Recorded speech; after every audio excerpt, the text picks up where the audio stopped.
আমরা আসি ধৈর্য ধরুন, কিংবা অসুবিধা হয় আমার খুব আমি আসি। আমরা বসে আপনার বসে আমরাও সারা আসামে যুদ্ধ করতেছি, আপনার জন্য করতেছি।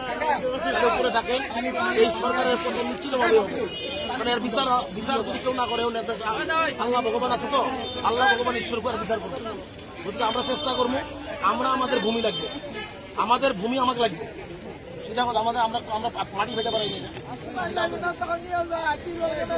আমি করতেছি, আমি যদি আমরা 11 তারিখে যদি এই ধরনের অত্যাচার চলে, 11 তারিখে সবাই ওই দিনটা বসবো ডিসি করলাম।